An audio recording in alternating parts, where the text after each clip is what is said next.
શું ચાલે બધાને? એકદમ મજામાં ને બધા? ભાઈ આજે આપણે જોવું છે ચેપ્ટર 3, બટ તમે આગળનું પહેલું બીજું ચેપ્ટર જોયું કે નહીં? ના જોયું હોય તો એક વાર જોઈ લેજો. છેલ્લો હથોડો આપણો. જો તમે આ કરી લીધું તો આગળ બીજું તમારે કશું જ કરવાની જરૂર નથી. તમારું 9મું ધોરણ પૂરું. બરોબર છે? હા, અને બીજું એક ઘણા બધા છોકરોને એક પ્રશ્ન છે કે સાહેબ પરીક્ષા નજીક આવી છે, 4 તારીખ તમને ગવર્મેન્ટે આપી દીધી છે 9મા ધોરણની કે ભાઈ 4 તમારા એક્ઝામ ચાલુ થાય છે. બટ હવે સાહેબ તૈયારી કરવા બેસે છે બટ તૈયાર થતું નથી.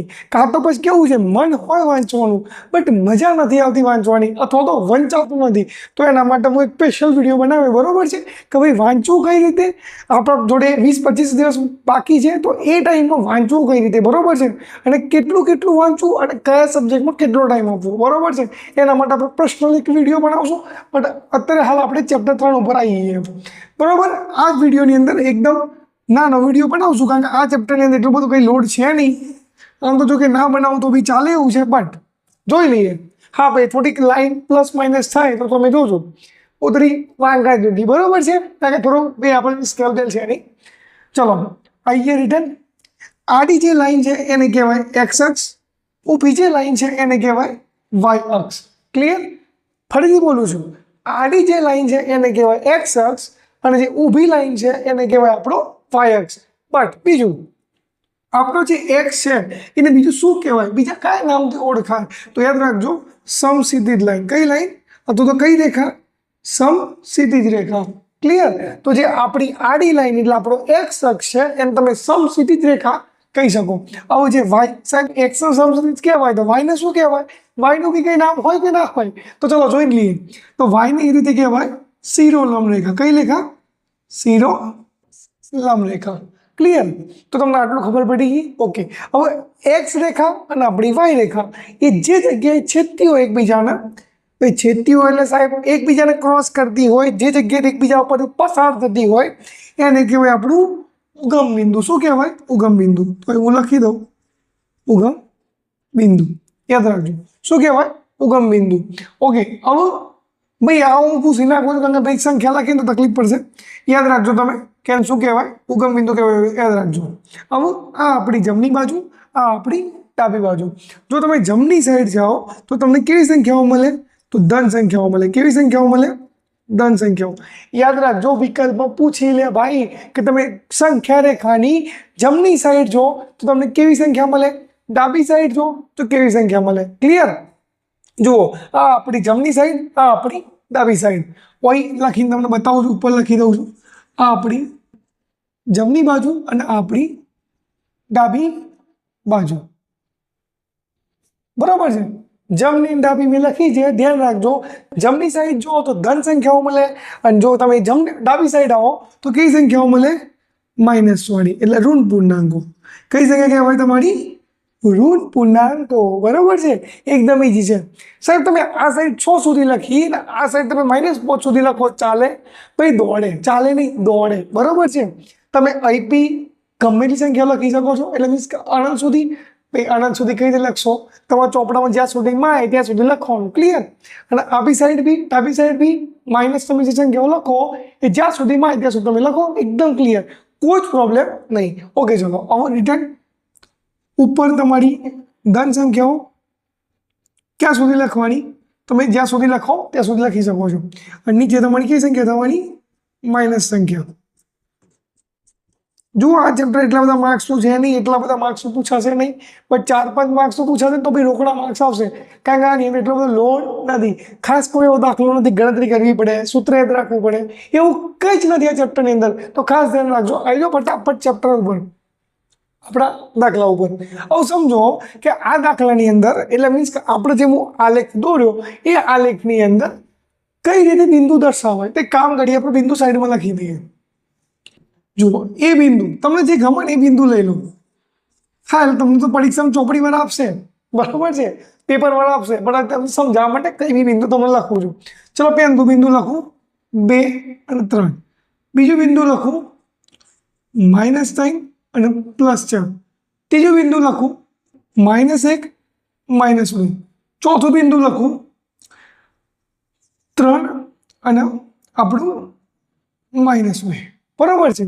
હવે આ જે મેં બિંદુ લખ્યા એની અંદર પહેલો શું હોય અને બીજો શું હોય ખબર કઈ રીતે પડે? પહેલો કઈ જગ્યાએ લઉં સાહેબ? આ +2 તમે કીધા સાહેબ પ્લસ સંખ્યા તો આઈ બી રહી તો ખબર શું પડે કે પહેલો શું હોય બીજો શું હોય? તો ઓકે ચલો જોઈ લઈએ।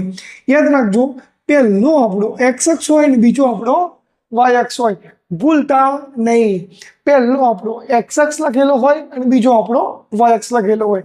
તો બિંદુમાં એક ને એક વસ્તુ વારંવાર બોલું છું ભાઈ, બિંદુ લખેલા હોય અને આપણે નામ આપ્યું એ બિંદુ, આ બી બિંદુ, સી બિંદુ, ડી બિંદુ। સાહેબ બધામાં એવું જોઈએ? હા, બધામાં એક જેવું જ હોય। પહેલો આપણો x હોય અને બીજો આપણો y હોય। ક્લિયર? ઓકે ચલો હવે ફટાફટ આપણે લખવાનું ચાલુ કરી દે। પણ હજુ એક વિકલ્પ પૂછાયો છે, મને યાદ આવ્યો, તરત લાઈટ છે, હું તમને સમજાવું। જુઓ આ આપણું પ્રથમ ચરણ કહેવાય। કયું ચરણ કહેવાય? પ્રથમ ચરણ। અને દ્વિતીય ચરણ અને તૃતીય ચરણ અને આને કહેવાય ચતુર્થ ચરણ। બરાબર છે। હવે બીજું થોડુંક આપણે સમજીએ। હજુ દ્રષ્ટિ નથી તો સોરી, ચલો ભાઈ આપણે ચરણ જોઈ લઈએ। આ આપણું પ્રથમ ચરણ, આ આપણું દ્વિતીય ચરણ, આ આપણું તૃતીય ચરણ અને ચતુર્થ ચરણ। સાહેબ આ નામ યાદ ના હોય તો કઈ નહીં, આ પહેલું ચરણ, બીજું ચરણ, ત્રીજું ચરણ અને ચોથું ચરણ। તો યાદ રાખજો વિકલ્પ ખાલી જગ્યામાં એવું પૂછે ભાઈ, આની અંદરથી વિકલ્પો ખાલી જગ્યામાં વધારે પૂછશે, દાખલો તો કઈ પૂછવા જેવું છે નહીં। હા કદાચ કાલે પૂછી લે તો વાત અલગ છે। ભાઈ પ્રથમ ચરણમાં બે અક્ષ કેવા હોય? મેં તમને અહીં બી કીધું, પહેલા કયો અક્ષ હોય? x અક્ષ। બીજો કયો અક્ષ હોય? y અક્ષ। તો જુઓ પહેલા ચરણની અંદર એટલે પહેલું ચરણ એટલે આટલો ભાગ, આટલું ક્લિયર, આટલો ભાગ તમે ગણી ચાલો બરાબર। તો પહેલા ચરણની અંદર x અક્ષ કેવો છે? તો પ્લસ છે। ઓકે, y અક્ષ કેવો છે? તો y અક્ષ બી પ્લસ છે। ચલો તો પહેલો અક્ષ તમને કેવો મળ્યો? એટલે પહેલું ચરણ તમને કેવું મળ્યું? પ્લસ અને પ્લસ। આવી જાઓ બીજા ચરણની અંદર। ચલો બીજા ચરણની અંદર x અક્ષ કેવો છે? તો જુઓ આ આપણો આટલો બીજું ચરણ। ક્લિયર? તો બીજા ચરણ એટલે આપણે દ્વિતીય ચરણની અંદર આ આપણો રહ્યો x કેવો છે? માઇનસ। ક્લિયર? અને આપણો y કેવો છે? પ્લસ। તો જુઓ પ્રથમ ચરણ બંને x અક્ષ અને y અક્ષ પ્લસ થઈ જાય। દ્વિતીય ચરણની અંદર આપણો x અક્ષ આપણું જુઓ આ માઇનસ છે અને y અક્ષ કેવો છે? પ્લસ। હવે આપણું તૃતીય ચરણ એટલે આપણું ત્રીજું ચરણ। તો ત્રીજા ચરણની અંદર x અક્ષ કેવો છે? જુઓ તમને ત્રીજું ચરણ એટલે કમ્પ્લીટલી બતાવું, આ જુઓ આખું ત્રીજું ચરણ। ક્લિયર? તો ત્રીજા ચરણની અંદર x અક્ષ બી માઇનસ છે અને આપણો આ ઊભો y અક્ષ, તો y અક્ષ બી કેવો છે? માઇનસ। તો પહેલું ચરણ એટલે બે પ્લસ, બીજા ચરણમાં પહેલો x અક્ષ y અને y અક્ષ પ્લસ, અને ત્રીજા ચરણની અંદર x અક્ષ અને y અક્ષ બંને કેવો થશે? માઇનસ। હવે આવ્યું આપણો ચતુર્થ ચરણ। તો ચતુર્થ ચરણની અંદર જો પેલા x અક્ષ જુઓ, ત્યાં આપણે ચરણ જોઈ લઈએ। જુઓ આપણું આ ચોથું ચરણ, તેમાં x અક્ષ કેવો આપ્યો છે? ધન એટલે આપણો પ્લસ, અને y અક્ષ કેવો આપ્યો છે? આપણો માઇનસ। આટલું યાદ રહે। પહેલો ચરણ બંને પ્લસ, બીજા ચરણમાં માઇનસ પ્લસ, ત્રીજા ચરણમાં બંને માઇનસ, અને પછી ચોથા ચરણની અંદર પ્લસ અને માઇનસ। તમને એવું પૂછાય કે ત્રીજા ચરણમાં x અક્ષ કેવો હોય? તો ખબર હોવું જોઈએ કે ત્રીજા ચરણમાં x અક્ષ માઇનસ થાય અને y અક્ષ કેવો થાય? માઇનસ થાય। જો તમને એવું પૂછે કે પહેલા ચરણમાં y અક્ષ કેવો થાય? પહેલો x અક્ષ, બીજો y અક્ષ, તો y અક્ષ કેવો છે ભાઈ? છે ધન, છે પ્લસ। યાદ રાખજો ભાઈ, આનાથી વધારે તમને કશું જ પૂછી નહીં શકે। આટલું જોઈ લો, એકદમ ક્લિયર, બરોબર છે। હવે આપણે જે બિંદુ મૂક્યા છે, જે બિંદુ લખ્યા છે, એ બિંદુ દર્શાવવા કઈ રીતે એ આપણે જોઈ લઈએ, બરોબર છે। તો ફટાફટ રીતે કામ કરો, આટલો આલેખ પેલા તમે દોરી દો અને મારા સાથે સાથે આ બિંદુ મૂકતા રહેજો। ક્લિયર? બે આપણું પહેલું બિંદુ કયું છે? તો 2 અને 3। તો x અક્ષ શું છે સમજો, આ એકદમ ક્લિયર કટ સમજો। પહેલું બિંદુ આપણો x અક્ષ કહેવાય, બીજું બિંદુ આપણું y અક્ષ કહેવાય। ક્લિયર? તો આપણો x અક્ષ કેટલો છે? 2। તો જુઓ x અક્ષ 2 એટલે આપણો આ આખો x અક્ષ છે। x અક્ષમાં શું આપેલું છે? +2। તો +2 ક્યાં છે? આવ્યું। તો તમારો જુઓ આ +2 અને y અક્ષ શું છે તમારો? +3। તો y આપણો x અક્ષમાં 2 અને y અક્ષમાં 3। તો બંનેનું એક લાઈન આમાં ગ્રીન ડ્રો કરવાની। તમે ડ્રો કરો તો બી ચાલશે અને નહીં કરો તો બી ચાલશે। અહીં તમે બિંદુ બતાવશો ચાલશે। અહીં નામ આપી દો એ બિંદુ। ક્લિયર? અને હા તમે અહીં અક્ષ બી લખવો હોય એટલે મીન્સ તમારો બિંદુ લખવો તમે લખી શકો છો। અહીં આવી જાઓ, બી બિંદુ, તો બી બિંદુ શું આપ્યું છે? પહેલો એક્સ અક્ષ -3 છે અને વાય અક્ષ આપણો 4 છે. તો ચલો રિટર્ન આવી જાઓ આ સાઈડ. એક્સ અક્ષ આપણો -3, તો જુઓ આપણો આખો એક્સ અક્ષ રહ્યો. તમે આ સાઈડ આવશો તો તમને માઇનસ કિંમત મળશે. તો જુઓ આ -3 કિંમત મળી. આવું જુઓ વાય અક્ષ શું છે? 4. તો 4 કેવા છે? પ્લસ. તો વાય અક્ષ ઉપર પ્લસ હોય, નીચે માઇનસ હોય, બરોબર? તો 4 જુઓ, 4 આવી રહ્યા, એટલે વાય અક્ષમાં તમારે 4 આવી રહ્યા અને એક્સ અક્ષમાં -3 આવી ગયા. તો તમે અહીંથી એક મસ્ત સરસ મજાની એક લાઈન દોડ દો. ભાઈ તમે સ્કેલનો ઉપયોગ કરજો, ના કે કેવું છે સાપ સીડી જેવું લાગશે, તો સાપમાં રમતો હોય ને એવું લાગશે, બરોબર છે? તો તમે એ રીતનું થોડું ધ્યાન રાખજો. ક્લિયર? સ્કેલનો એટલે ભાઈ ફૂટપટ્ટીનો ઉપયોગ કરવાનો આપણે, ખબર? અને હા, પેનથી આલેખ ના દોરતા, ને તો સાહેબ ખોટો આપશે. પેનથી નહીં દોરવાનો. કઈ રીતે શેનથી દોરવાનો? પેન્સિલથી, બરોબર? આવતા વખતે હું જોઉં છું ભાઈ ધક્કા પેન્સિલ, મિકેનિક પેન્સિલ, હે ને ભાઈ? બને ત્યાં સુધી એ પેન્સિલ વાપરું છું, ટાઢ હોય, ઘાટી ઉગડે, બરોબર છે? ચલો આવી ગયો રિટર્ન. અહીં સી બિંદુ. ઓકે, આપણે પેલા આની અંદર નામ આપી દઈએ બી બિંદુ. ચલો હવે સી બિંદુ શું આપેલો છે? તો એક્સ અક્ષ પહેલો આપણો એક્સ અક્ષ, બીજો આપણો વાય અક્ષ. તો એક્સ અક્ષ આપ્યું છે -1 અને વાય અક્ષ આપ્યું છે તમારો -2. તો આપણો એક્સ અક્ષ એટલે આપણો આ -1, ચલો આ -1 અને વાય અક્ષ તમારો 2. તો કેવા? -2. તો જો અહીંથી હું લાઈન અહીં દોરે, બરાબર, અને અહીં સુધી આ -2 તમારો આ કેવું શું થશે? આપણે તમારો આ સી બિંદુ. એ રીતે તમારો ડી કેટલો આપ્યો છે? +3 અને -2. તો એક્સ અક્ષ તમારો 3 થઈ જાય, એટલે +3 થઈ જાય, અને તમારો વાય અક્ષ તમારો -2 થઈ જાય. ક્લિયર? તો જુઓ +3 ક્યાં છે? આવી રહ્યા, અને -2 એટલે આપણો વાય અક્ષ આવી રહ્યું. તો જુઓ અહીંથી દોરવાનું ચાલુ કરવાનું, અને આ -2 આવી રહ્યા, એટલે આ તમારો અક્ષ. ક્લિયર? તો લો આ તમારો ડી બિંદુ મળી ગયું. આ તમારો આલેખ પૂરો.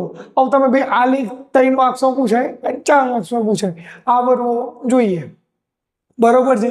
હવે આની અંદર શું છે ભાઈ ના આવડે મને સમજાવજો સાહેબ. આની અંદર થોડા પ્રશ્નો અટપટા પૂછે છે, શીખવાડો. એટલે હું શેના માટે છું? હું એના માટે તમને શીખવાડવા માટે જ આવ્યો છું. બટ વિડીયો દ્વારા વગર જોજો તો જ મજા આવશે. ક્લિયર? ચલો જોઈએ, થોડા પ્રશ્નો જોઈએ. સાહેબ તમને એવું પૂછે, હું તમને પૂછું, બરોબર? તમે મને નહીં, હું તમને પૂછું છું પ્રશ્નો, પણ તમે જવાબ આપજો. સાહેબ જવાબ કઈ રીતે આપે તો યાદ રાખજો, કોમેન્ટમાં જવાબ લખો તો ફટાફટ મને ખબર પડે કે તમને કેટલા પ્રશ્નો આવડે અને કેટલા ના આવડે, બરોબર? ચલો પહેલા એ બિંદુ માટે તમને પૂછું છું કે ભાઈ જે +3 છે એ કયા અક્ષ ઉપર આવેલા છે? એ બિંદુની અંદર આ +3 છે એ કયા અક્ષ ઉપર આવેલા છે તમારે બતાવવાનું થાય. તો જુઓ +3 કયા બિંદુ પર આવેલા છે? તો જુઓ સમજો, આ આપણા +3 વાય અક્ષ ઉપર આવેલા છે. તો એમાં જવાબ શું લખવાનું થાય? વાય અક્ષ ઉપર. તમને એવું પૂછવામાં આવે કે ભાઈ સી બિંદુની અંદર -1 કયા અક્ષ ઉપર આવેલું છે? તો એક્સ અક્ષ ઉપર, બરોબર? જો તમને એવું પૂછે, ચલો હું એ બિંદુ લખી દઉં. આના બિંદુ શું હતા? એક્સ અક્ષ આપણો 2 અને વાય અક્ષ આપણા 3, એટલે આપણો એ બિંદુ. બી બિંદુમાં શું હતા? તો જુઓ એક્સ અક્ષ -3 અને વાય અક્ષ કેટલો છે? 4. ક્લિયર? એક્સ અક્ષ કેટલો હતો અહીં? તો જુઓ અહીં એક્સ અક્ષ -1 હતો અને વાય અક્ષ બી ઓકે -2 હતો. ક્લિયર? હવે ડી અક્ષ, એક્સ અક્ષ કેટલો હતો? 3 અને ભાઈ વાય અક્ષ શું હતો? -2. બરોબર છે? હવે તમને એવું પૂછે કે ભાઈ તમારા ડી બિંદુની અંદર એક્સ અક્ષ કેટલો? તો પહેલો હું શું હોય? એક્સ અક્ષ હોય. તો એક્સ અક્ષ કેટલો થઈ જાય? 3. સી બિંદુની અંદર વાય અક્ષ કેટલો થઈ જાય? પહેલો એક્સ અક્ષ, બીજો વાય અક્ષ, વાય અક્ષ કેટલો થઈ જાય? -2. એટલે આમાં શું ના આવડે? એકદમ ઈઝી છે, બરોબર છે? ફરી થોડુંક યાદ કરું તમને. આડી લાઈન એટલે આપણા એક્સ અક્ષ સમક્ષિતિજ લાઈન કહેવાય, એટલે મીન્સ કે સમક્ષિતિજ રેખા કહેવાય. ઊભો હોય આપણી વાય અક્ષ. તો વાય અક્ષ શું કહેશું? તો વાય અક્ષ કહેશું શિરોલંબ રેખા. ક્લિયર? આ બંને યાદ રાખજો. અને જ્યાં વચ્ચે વાળું હતું એટલે મીન્સ કે જે જગ્યાએ એક્સ અક્ષ અને વાય અક્ષ જે જગ્યાએ ભેગા થતા હોય, જે જગ્યાએ એકબીજાને છેદતા હોય, એને શું કહેવાય? તો ઉગમ બિંદુ કહેવાય. અમુક લોકો ઉદ્ગમ બિંદુ બી કહેતા હોય છે, ચાલે. ક્લિયર? હવે સમજો, ઉગમ બિંદુ એક્સ અક્ષ અને વાય અક્ષ કેવા હોય? તો ઉગમ બિંદુના એક્સ અક્ષ બી 0 થઈ જાય અને વાય અક્ષ બી 0 થઈ જાય. આટલું યાદ રાખજો. ક્લિયર? મળીએ નેક્સ્ટ વિડીયોની અંદર. બટ જો તમને વિડીયો ગમ્યો હોય તો તમારા મિત્રોને મોકલવા ના ભૂલતા. અને હા, તમારો કોઈ ગ્રુપ હોય તો એની અંદર બી શેર કરી દેજો, બરોબર છે? અને ફટાફટ આ સરસ મજાનો એક આલેખ દોરી દો. અને બીજું તમને હોમવર્કમાં એક મસ્ત વસ્તુ તમને આપું, આવા બીજું 4-5 બિંદુ લો અને એને ફરીથી આલેખ નવો દોરી અને દર્શાવો, બરોબર છે? તો જ મજા આવશે. મેં તમને આગળના વિડીયો બી ખાસ કીધું છે, પ્રેક્ટિસ કરતા રહેશો ગણિતમાં એટલી વધારે મજા આવશે. જેટલી તમારી પ્રેક્ટિસ એટલી વધારે મજા આવે. ક્લિયર? મળે નેક્સ્ટ વિડીયોની અંદર.